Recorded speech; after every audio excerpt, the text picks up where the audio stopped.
নমস্কার, দ্য ওয়ালে আপনাদের স্বাগত। আজকের বিষয় তারেক রহমানের সরকারের 1 মাস এবং ভারত বাংলাদেশ সম্পর্ক।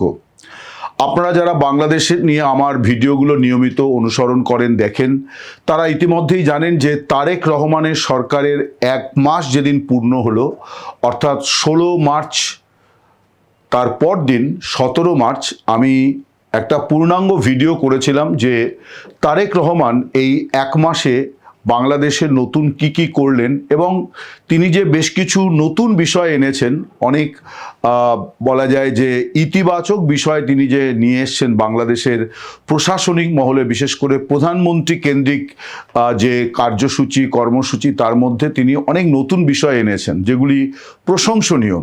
তিনি সাদামাটা জীবনযাপন করছেন, তিনি তার সময় ধরে কাজ করছেন, তিনি মানুষের সঙ্গে মেলামেশা করছেন, অর্থাৎ নিজেকে কাছের মানুষ এবং কাজের মানুষ প্রমাণ করার চেষ্টা করছেন। তিনি নির্বাচনী প্রতিশ্রুতি, যেগুলি গুরুত্বপূর্ণ বড় প্রতিশ্রুতি, সেগুলি সবই ভোটের কালি মুছে যাওয়ার আগেই তিনি পূরণ করে দিয়েছেন। এগুলি সবই খুব ভালো কাজ। আজকের বিষয় বাংলাদেশের সঙ্গে ভারতের সম্পর্ক।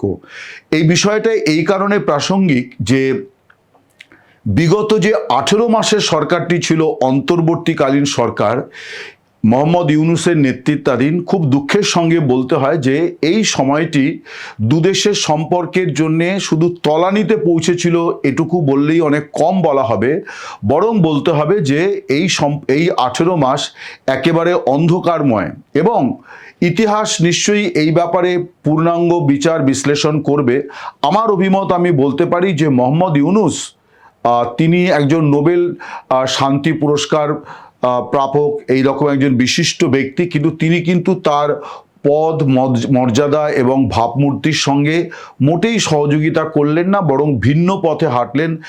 যুদ্ধ উন্মাদনা তৈরি করা থেকে শুরু করে ভারত বিদ্বেষ, এবং তার প্রতিক্রিয়া ভারতের মাটি থেকেও হয়েছে, বাংলাদেশের মাটি থেকেও হয়েছে। কিন্তু যেটা আমি বলবো যে এই পর্বটাতে নেতৃত্ব তিনিই দিয়েছেন। ভারত সবসময় চেষ্টা করেছিল, চেয়েছিল যে নির্বাচিত সরকার আসুক, এবং তখন সেই সরকারের সঙ্গে ভারত তার মতো করে কূটনৈতিক সম্পর্ককে আরও উন্নত করার চেষ্টা করবে। আবার একথাও ঠিক যে ইউনূস সরকার অপছন্দের সরকার থাকা সত্ত্বেও ভারত কিন্তু কতগুলি মৌলিক এবং গুরুত্বপূর্ণ বিষয়ে কোনো রকম কার্পণ্য করেনি। যেমন খাদ্যপণ্য দেওয়ার ব্যাপারে কোনো রকম সমস্যা হয়নি, এবং বরং ভারত থেকে রপ্তানির পরিমাণ খানিকটা হলেও শেখ হাসিনার জমানার তুলনায় ইউনূস জমানায় বৃদ্ধি পেয়েছিল। ফলে ভারত তার মতো করে দায়িত্ব পালন করেছে। বিএনপি সরকারের সঙ্গে যে বিষয়টি, সেটি লক্ষণীয় যে ভারত কিন্তু তার বলা যায় যে উপযাজক হয়ে একটা বার্তা দিয়েছিল যে বিএনপি সরকারে এলে ভারত সেই সরকারের সঙ্গে খুব স্বস্তিতে মানে সম্পর্ক রক্ষা করতে পারবে। এবং খালেদা জিয়ার মৃত্যুর পর ভারতের বিদেশমন্ত্রী ঢাকায় যাওয়া, নরেন্দ্র মোদীর শোক প্রস্তাব নিয়ে যাওয়া, এবং সেই শোক প্রস্তাবেই তিনি আবার পরবর্তীকালে দেখা গেল যখন তারেক রহমান বিএনপির চেয়ারপারসন হলেন, তখন তাকে শুভেচ্ছা বার্তা পাঠানো এবং তার নেতৃত্বে নতুন বাংলাদেশ গড়ে উঠবে, এই কথাগুলো কিন্তু নরেন্দ্র মোদী বাংলাদেশের জাতীয় সংসদ নির্বাচন হওয়ার আগেই বলেছেন। ফলে এটা বোঝাই যাচ্ছিল যে ভারতের একটা প্রত্যাশা ছিল যে বিএনপি সরকারে আসুক। এই যে সরকার 1 মাস কাজ করলো, এই সরকারের সময় 1 মাস মোটেই খুব বড় সময় কিছু নয়। তবু শুরুটা নিয়ে সবাই কিন্তু আশা দোলা চলে, মানে আমরা এইভাবে ভাবি যে শুরুটা কেমন হলো, মন্দ হলো না ভালো হলো। সেদিক থেকে বলতে গেলে দু সরকারই কিন্তু একটা দায়িত্বশীল ভূমিকা পালন করলো এই 1 মাস, যেটা আমরা সাধারণ মানুষ প্রত্যাশা করি যে 1 মাস নয়, পুরো 5 বছর একটি নির্বাচন না হওয়া পর্যন্ত সম্পর্কটা এই রকম থাকুক। সম্পর্কটা কীরকম না, কোনো দেশ কারো সম্পর্কে কোনো বিরূপ মন্তব্য করেনি, কোনো প্রতিক্রিয়া দেয়নি, বরং কতগুলি ইতিবাচক পদক্ষেপ আছে। যেমন ধরা যায় যে ভারতের ডিজেল কূটনীতি, ভারত করোনার সময় থেকে তখন তারা টিকা কূটনীতি শুরু করেছিল যে প্রতিবেশী দেশগুলিকে এবং পৃথিবীর অন্যান্য দরিদ্র দেশকে ভারত টিকা সরবরাহ করেছিল, বাংলাদেশকেও ভারত করোনার টিকা সরবরাহ করেছিল এবং করোনা চিকিৎসার জন্য অনেক সরঞ্জাম, ওষুধপত্র সবই তারা দিয়েছিল। সদ্য যে এই যে চলমান জ্বালানি সংকট, এই জ্বালানি সংকটে কিন্তু ভারত একটি গুরুত্বপূর্ণ ভূমিকা পালন করলো। সেটা হচ্ছে ফ্রেন্ডশিপ মানে পাইপলাইন, যেটা শেখ হাসিনা এবং নরেন্দ্র মোদী যৌথভাবে 2023-এ উদ্বোধন করেছিলেন। সেই ফ্রেন্ডশিপ পাইপলাইন দিয়ে বাংলাদেশ চাওয়া মাত্র ভারত 5,000 টন ডিজেল পাঠিয়ে দিয়েছে এবং আগামী 4 মাসে 50,000 টন ডিজেল পাঠাবে বলে ভারত মানে দায়বদ্ধ, অঙ্গীকারবদ্ধ। এবং বাংলাদেশ সরকারের তরফে 2 জন মন্ত্রী ভারতের ঢাকার নিযুক্ত হাই কমিশনার প্রণয় ভার্মার সঙ্গে আলোচনায় বলেছেন যে আমাদের আরও ডিজেল, আরও জ্বালানি আপনারা দিন। এবং ভারতের পররাষ্ট্র মন্ত্রকের প্রধান মুখপাত্র রণধীর জয়সওয়াল তিনি কিন্তু একেবারে সাপ্তাহিক ব্রিফিংয়ে বলেছেন যে বাংলাদেশের এই যে প্রত্যাশা, এটা পূরণ করার চেষ্টা ভারত সর্বতোভাবে করছে। যদিও আরও অনেক প্রতিবেশী দেশ ভারতের কাছে জ্বালানি সহায়তা চেয়েছে, তার মধ্যে মালদ্বীপ আছে, শ্রীলঙ্কা আছে, নেপাল আছে, কিন্তু ভারত কাউকেই না করেনি, তারা দেবে। এই যে 1 মাস, এই 1 মাসের মধ্যে অনেকগুলি এই ধরনের ইতিবাচক বিষয় আছে। আমরা যেমন দেখেছি যে তারেক রহমানের শপথ অনুষ্ঠানে ভারতের লোকসভার স্পিকার তাকে পাঠানো হয়েছিল। প্রধানমন্ত্রী নরেন্দ্র মোদী যে যেতে পারেননি তার উপযুক্ত কারণ ছিল যে ওই সময় ভারতেই একটি 3 দিনের আন্তর্জাতিক সম্মেলন চলছিল, ফলে তার পক্ষে এবং বিদেশমন্ত্রীর পক্ষে যাওয়া সম্ভব হয়নি। স্পিকার গিয়েছিলেন এবং স্পিকার গিয়েছিলেন শুধু তাই নয়, স্পিকার যাওয়া মানে হচ্ছে যে সব দলকেই তিনি প্রতিনিধিত্ব করেছেন, শুধু ভারত সরকারকে নয়। ফলে এটাও খুব গুরুত্বপূর্ণ এবং তারেক রহমানের সঙ্গে তার দ্বিপাক্ষিক আলোচনা হয়েছে। এই 1 মাসে কোনো দেশই কোনো ধরনের বিরূপ মন্তব্য করেনি, যে কথা আমি বলছিলাম। এবং এরই ফাঁকে আরেকটি বড় ঘটনা ঘটল, সেটি হচ্ছে যে বাংলাদেশের সামরিক গোয়েন্দা বাহিনীর প্রধান, ডিজিএফআই এর প্রধান, তিনি ভারতে এসেছিলেন। সরকারিভাবে যদিও কেউ কেউ বলার চেষ্টা করছেন যে তিনি চিকিৎসার জন্য এসেছিলেন, কিন্তু ভারতের বিভিন্ন প্রথম সারির মিডিয়া থেকে খবর এবং বাংলাদেশের সামরিক গোয়েন্দা যে প্রচার সংস্থা আছে তারা, অর্থাৎ সামরিক গোয়েন্দা বাহিনীর যে প্রচার জনসংযোগ সংস্থা, তারা কিন্তু বিবৃতি দিয়ে, আইএসপিআর বিবৃতি দিয়ে তারা জানিয়েছে যে হ্যাঁ, ডিজিএফআই এর প্রধান তিনি দিল্লিতে এসেছিলেন এবং তিনি দুদেশের সুরক্ষা সংক্রান্ত বিষয়ে কিছু গুরুত্বপূর্ণ তথ্য ভারত সরকারকে দিয়ে গিয়েছেন এবং ভারতের প্রতিনিধিরাও তাকে কিছু গুরুত্বপূর্ণ তথ্য সরবরাহ করেছেন। এবং তিনি শীর্ষস্থানীয় গোয়েন্দা আধিকারিকদের সঙ্গে তার বৈঠক হয়েছে এবং দেখা গেল যে এই বৈঠকের ঠিক পরেই বনগাঁ সীমান্তে ভারত পশ্চিমবঙ্গ পুলিশের স্পেশাল টাস্ক ফোর্স তারা শরীফ ওসমান হাদির হত্যাকারী এবং তাদের আশ্রয়দাতা মিলিয়ে মোট 3 জনকে 2 দফায় অভিযান চালিয়ে তারা গ্রেপ্তার করতে সমর্থ হলো। এবং বাংলাদেশের প্রতিরক্ষা বাহিনীর যে জনসংযোগ বিভাগ আইএসপিআর, তারা বিবৃতি দিয়ে বলেছে যে এই ব্যাপারেও ডিজিএফআই এর চিফ ভারত সফরে এসে কিছু তথ্য দিয়ে গিয়েছিলেন। ফলে এটা হচ্ছে একটা সহযোগিতার বিষয় যে দুদেশের দুষ্কৃতীরা কেউ যেন কারো অন্যের ভূখণ্ডে স্থান না পায়। ভারত খুব দ্রুততার সঙ্গে পদক্ষেপ করেছে, পশ্চিমবঙ্গ সরকার দ্রুততার সঙ্গে পদক্ষেপ করেছে, পুলিশ পদক্ষেপ করেছে। এগুলি সবই কিন্তু খুবই কাঙ্ক্ষিত। আবার একই সঙ্গে বলবো যে এগুলি খুবই আগামী দিনে একটা সম্পর্কের সুদিন ফিরবে বলে একটা মানে বলবো যে একটা মজবুত ভিত তৈরি হচ্ছে এবং নানান ঘটনা ঘটছে। এর মধ্যে একটি বিষয় একটু অস্বস্তিকর আছে যে ঢাকাতে ইতিমধ্যেই বাংলাদেশ হিন্দু বৌদ্ধ খ্রিস্টান ঐক্য পরিষদ তারা অভিযোগ করেছেন, তারা পথসভা করেছেন, জাতীয় প্রেস ক্লাবে সভা করেছেন এবং তারা অভিযোগ করছেন যে তারেক রহমানের সরকার প্রতিষ্ঠা হওয়ার পরে প্রায় 50টির বেশি ঘটনা, সংখ্যালঘুদের ওপর আক্রমণের ঘটনা ঘটেছে। কিন্তু লক্ষণীয় যে ইউনূস জমানাতে ভারত সরকার বা নয়াদিল্লি এই বিষয়গুলি নিয়ে প্রতিক্রিয়া দিলে এখনো পর্যন্ত কিন্তু এই তারেক রহমানের জমানায় যে ঘটনাগুলি ঘটেছে সেটা নিয়ে ভারত কোনো তাৎক্ষণিক প্রতিক্রিয়া দেয়নি। আমার মনে হয় যে ভারত সরকার পরিস্থিতি পর্যালোচনা করছে, তার কারণ সংখ্যালঘুরা, এটা আমার ব্যক্তিগত মত, যে সংখ্যালঘু সংখ্যালঘুরা কোথাও নিরাপদ নয়। আমি এই কথা দায়িত্ব নিয়ে বলতে পারবো না যে ভারতে সংখ্যালঘুরা নিরাপদ আছে, এরকমটি নয় এবং পৃথিবীর কোথাওই তারা নয়। ফলে এগুলো কাঙ্ক্ষিত নয়, সংখ্যালঘুদের সুরক্ষা দিতে হবে, এটা খুবই বাঞ্ছনীয়। এবং এই কথা যখন আমি বলছি তখন দেখা যাচ্ছে যে আমেরিকার ধর্মীয় স্বাধীনতা সংক্রান্ত একটি কমিশন তারা ভারতে সংখ্যালঘুদের ধর্মীয় স্বাধীনতা নিয়ে উদ্বেগ প্রকাশ করেছে, অতীতেও করেছে, আবার অতি সম্প্রতিও করেছে। ফলে আমি ভারতবাসী বলে এই রকমভাবে কোনো দাবি করি না যে আমাদের দেশে সংখ্যালঘুরা সকলেই খুব নিরাপদে আছেন, সুরক্ষিত আছেন। কিন্তু আবার এটাও ঠিক যে আমাদের দেশের রাষ্ট্রের যেমন কর্তব্য আছে সব নাগরিককে সুরক্ষা দেওয়া, তারেক রহমানের বা বাংলাদেশ সরকারেরও সেই কর্তব্য আছে। এবং এবারে নির্বাচনে সংখ্যালঘুরা তো দুহাত তুলে বিএনপিকে নির্বাচিত করেছে, সেই জন্যে তারা একটি দলকে নির্বাচিত করে আরেকটি দলের বিরাগভাজন হয়েছে, সেটি হচ্ছে জামায়াতে ইসলামী। ফলে বিএনপির কিন্তু রাজনৈতিক কর্তব্য এবং তারেক রহমানের সরকারের অনেক বেশি প্রশাসনিক দায় বর্তায় সংখ্যালঘুদের সুরক্ষা দেওয়া। আমি আশা করব যে তারেক রহমান এই ব্যাপারে কিছু গুরুত্বপূর্ণ পদক্ষেপ করবেন। তিনি যদিও এই যে উপাসনালয়ের প্রধান এবং সহকারীদের যে ভাতা দেওয়ার সিদ্ধান্ত নিয়েছেন সেখানে কিন্তু কোনো বিভাজন করেননি, সব ধর্মের উপাসকেরা বা উপাসনালয়ের প্রধান এবং সহকারীরা তারা এই ভাতা পাবেন এবং অলরেডি পাওয়া শুরুও করেছেন।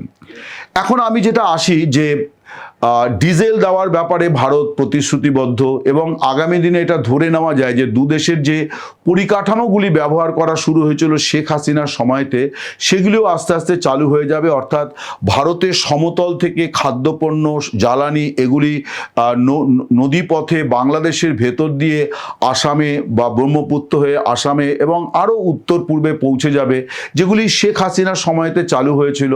আবার আমরা যেমন আমরা চট্টগ্রাম বন্দর, মংলা বন্দর যদি ব্যবহার করতে পারি, আবার একই সঙ্গে আগের মতোই বাংলাদেশ তারা কলকাতা বন্দর, বিশাখাপত্তনম বন্দর, পারাদ্বীপ বন্দর এগুলি তারা ব্যবহার করবে, দিল্লি বিমানবন্দর তারা ব্যবহার করবে। এগুলোও কিন্তু কাঙ্ক্ষিত। অর্থাৎ দুই দেশের মধ্যে এই জিনিসগুলো শুরু হওয়া জরুরি এবং সম্পর্কটাকে স্বাভাবিক করার জন্যে সরকারি স্তরে এই জিনিসগুলি দরকার। তার কারণ হচ্ছে যে এতে ব্যবসা বাড়বে এবং দুদেশেরই অর্থনৈতিক বিকাশ হবে। বাংলাদেশের অর্থনৈতিক পরিস্থিতিটি গত 18 মাসে অত্যন্ত খারাপ জায়গায় চলে গেছে। চরম নিন্দুকও কিন্তু এটা স্বীকার করবেন যে শেখ হাসিনা দেশের অর্থনীতিকে একটা বড় জায়গায় দাঁড় করিয়েছিলেন, যার নজির কিন্তু মানে খুব কমই আছে।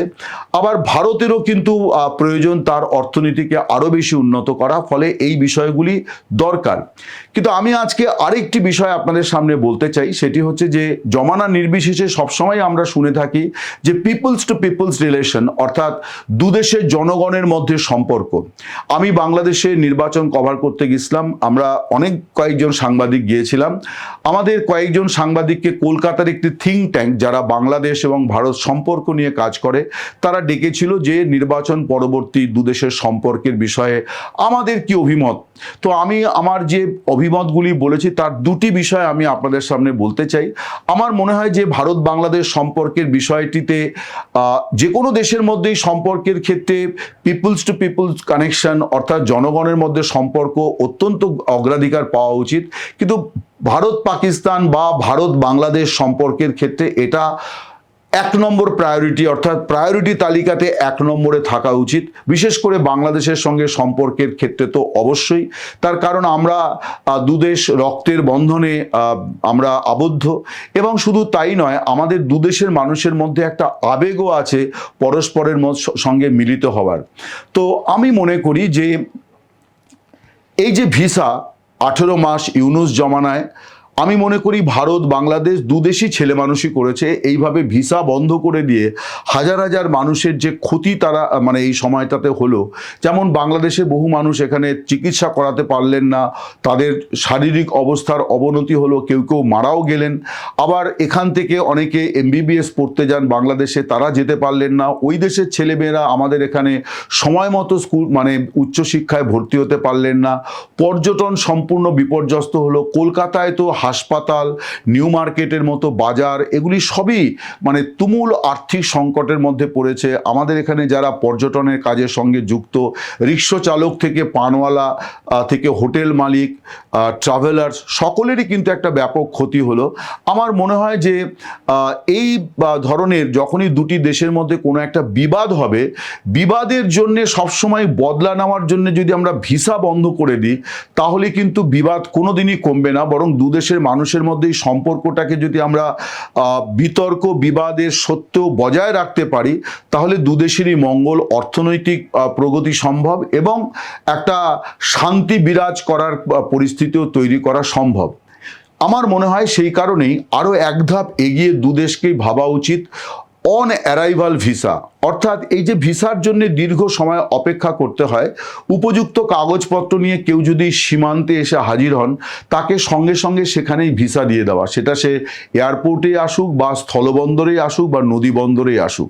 আমার মনে হয় যে ভারত বাংলাদেশ সম্পর্কের ক্ষেত্রে এই জিনিসটি এখন করা যেতে পারে এবং এটা দুদেশকেই সমানভাবে ভাবা উচিত যে কিভাবে এই অন অ্যারাইভাল ভিসা চালু করা যায়, কারণ এই যাতায়াত বাড়লে দুদেশের অর্থনীতিও কিন্তু চাঙ্গা হবে এবং অনেক মানুষের কর্মসংস্থান হবে।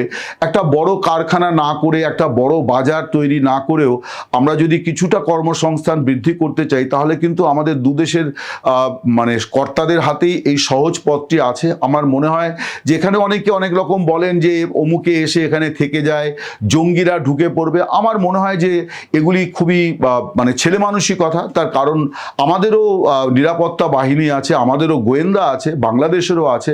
ফলে কেউ যদি অপকর্ম করতে চায়, সে অন অ্যারাইভাল ভিসা নিয়ে এই পথে আসবে না।